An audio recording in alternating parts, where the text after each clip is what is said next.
Assalamualaikum warahmatullahi wabarakatuh. Perkenalkan, nama saya Azimatul Afifah, NIM 125100039, mata kuliah tafsir. Saya dari semester 2. Langsung saja saya akan menjelaskan tema saya, yaitu pelestarian lingkungan, kajian tafsir Quran Surat Ar-Rum ayat 41.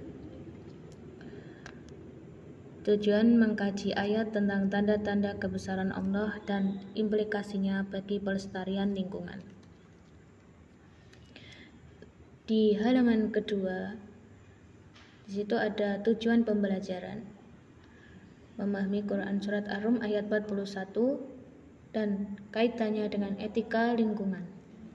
Nah, pada pelajaran ini, kita akan mempelajari surat Ar-Rum ayat 41 dan memahami hubungannya dengan etika menjaga lingkungan. Artinya, kita belajar bahwa sebagai manusia dan sebagai orang beriman, kita memiliki tanggung jawab untuk menjaga alam dan tidak merusaknya.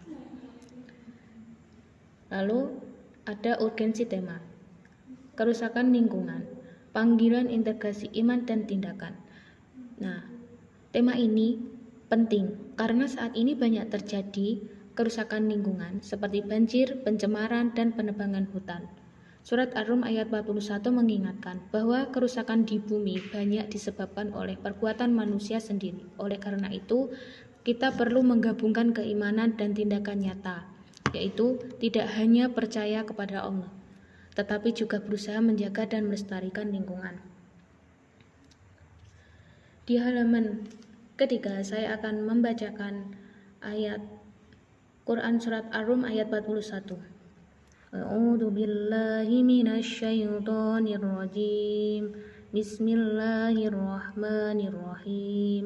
Zaharal fasadu fil barri wal bahri bima kasabat aydin nasi liyudhiqahum ba'dalladzi 'amilu la'annahum yarji'un.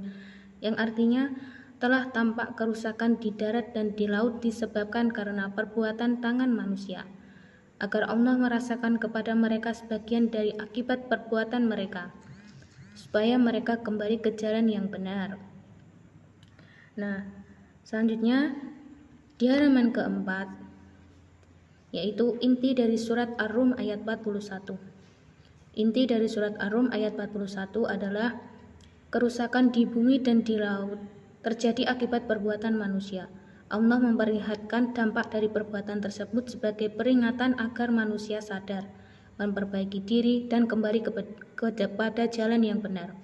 Nah, bagaimana cara mengamalkannya dalam kehidupan sehari-hari? Yaitu 1. Menjaga lingkungan seperti tidak membuang sampah sembarangan.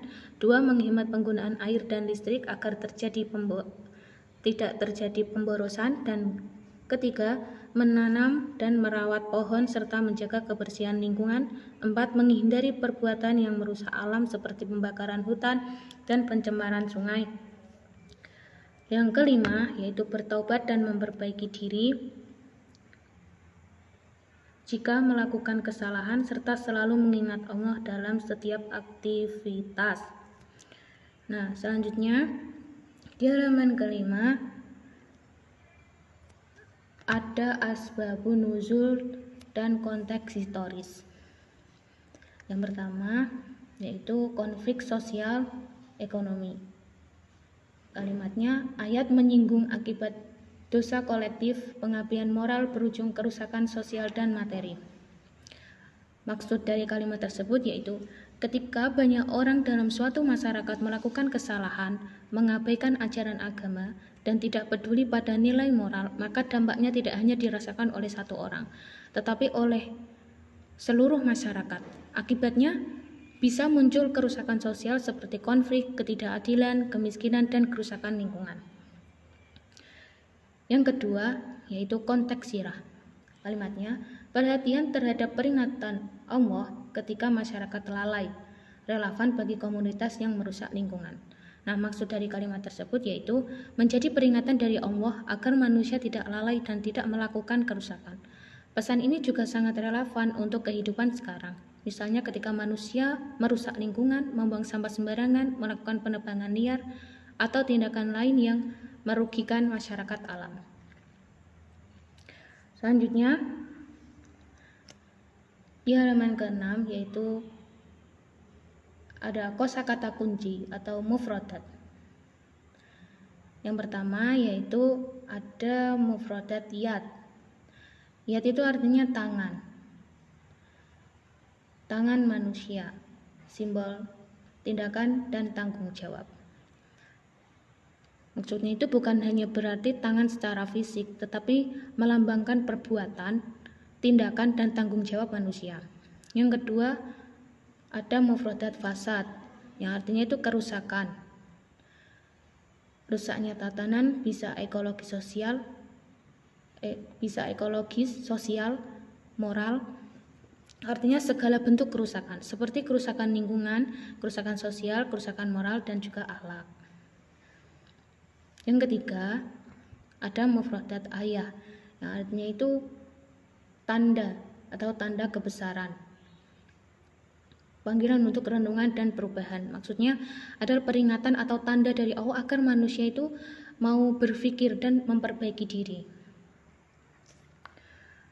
Selanjutnya di halaman ke-7 ada intisari tafsir klasik dan kontemporer. Menurut Ibnu Katsir atau klasik, penyebab kerusakan maksiat manusia ayat sebagai peringatan agar kembali ke jalan benar itu maksudnya itu kerusakan yang terjadi di bumi itu disebabkan oleh dosa dan kemaksiatan manusia. Allah menunjukkan akibat dari perbuatan tersebut agar manusia itu sadar dan kembali ke jalan yang benar. Nah, lalu ada kontemporer, misalnya Fazlur Rahman dan Sayyid Qutb. Interpretasi memperluas kerusakan ekologis akibat eksploitasi, panggilan untuk tanggung jawab kolektif. Nah, penjelasannya, para ulama modern itu menjelaskan bahwa kerusakan tidak hanya berupa dosa pribadi, tetapi juga kerusakan lingkungan dan sosial, seperti pencemaran, eksploitasi alam yang berlebihan, dan ketidakadilan dalam kehidupan masyarakat. Selanjutnya di halaman ke-8 ada kontekstualisasi relevansi hari ini. Nah, yang pertama di situ ada pencemaran industri. Contoh limbah pabrik mencemari sungai.